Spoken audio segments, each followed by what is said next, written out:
Where are we going, Matt? So we're going to head down to the museum down near the control tower. They have a spare engine that we gifted to them that was a spare engine as an exhibit. We're going to go down there and check if it's got a fuel filter on it. If it has, salvage it. If it has, we'll try and salvage it and bring it back with us, just so we've got a serviceable spare.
Nearly flew us all out the back because he didn't slow down to go over that bit. No. Yeah. At least I slowed down. Are you going to park here and walk? No, I'm going to go straight down. Because you're going to have to come round the front anyway because the main gate's going to be locked.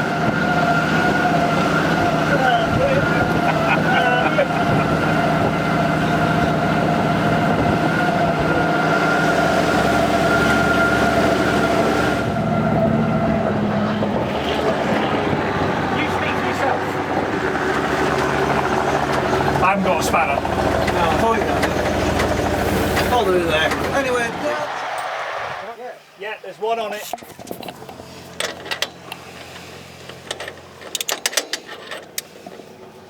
So what's the backstory to this engine? It was an engine that we obtained and we inspected said engine and it was found to be seized on the inside. yeah, literally, So, literally seized. That is well seized. So how it ended up being a seized engine, don't know, but they've been on a while. So it may have been that the engine just naturally got damp. Tim, Yeah. one bolt. Thank you. That's the hardest one. It came out all the way by hand. Right. I cannot get in to help this, so Second bolt. blimey. That's not been seized either.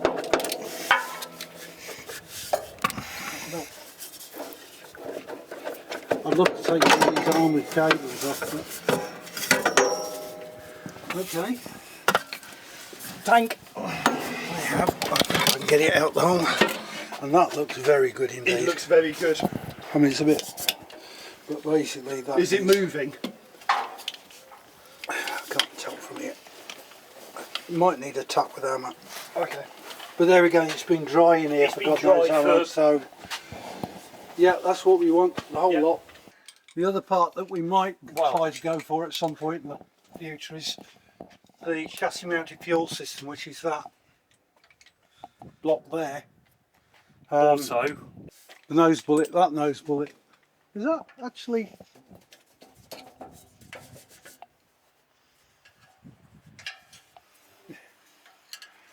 Somebody's actually removed the bolts out of that. Yeah. yeah, The occasional stone as well. we'll leave that on here because, yeah. So we could take that if we need it. The other part I was interested in, and it's still got it, Yeah. is the actuator here. Ah.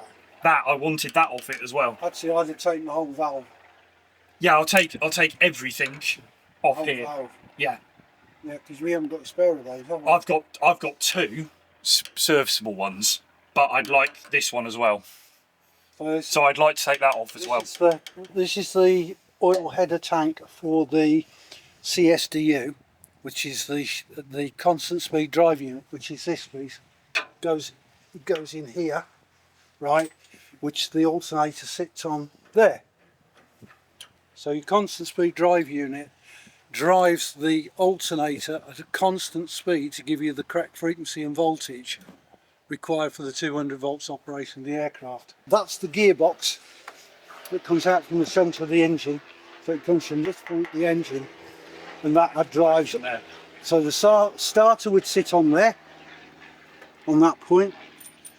And when we're talking about the combustors, the rapid start combustor and everything, rapid start combustor sits here. That is one of the hot air delivery pipes. There's a pipe that runs all the way there into the starter and then all the way up the front. So if you wanted to cross start the engines from when one is running, that's where the air would come out to feed into the rest of the engine out the chamber in there. Yeah, you've got your starter motor, then you've got the pipe that comes up from the starter motor that takes the input air from the air system coming from the pollution. So that comes in at the top of that point there. Most of this engine's actually been gutted. Well, yeah, close. I don't disagree and I don't agree with it, because sometimes it depends on... Things you've got to take into consideration is ambient air temperatures and pressure, above sea, how far above sea level you are, how damp it is.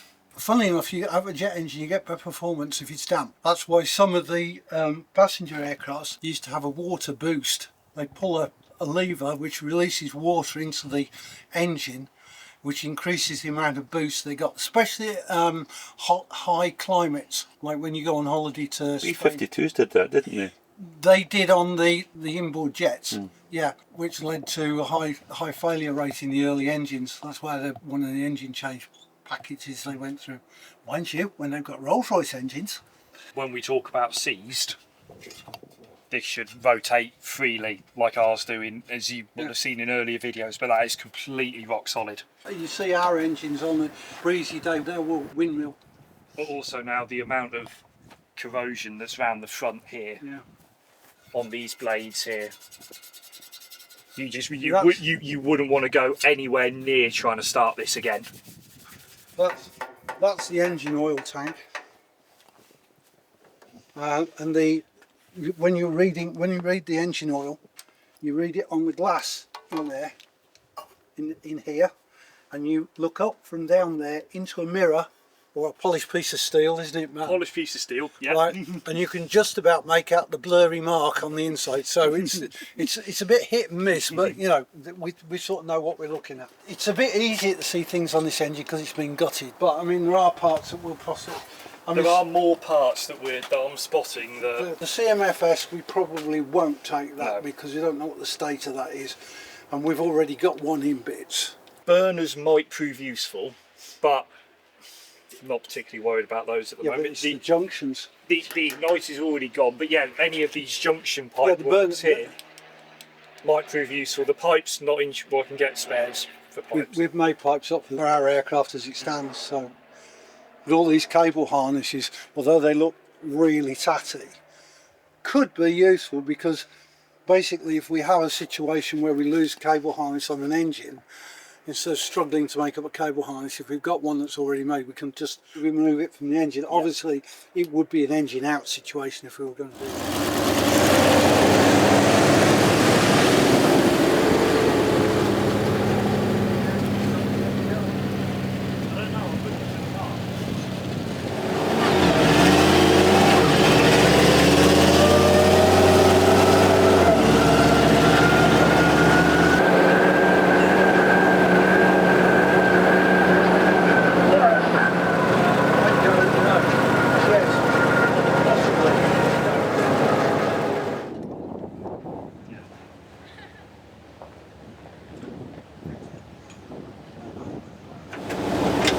Cut out all these legs on these trousers, they keep moving around. Right, you grab the tools. I'll grab the tools.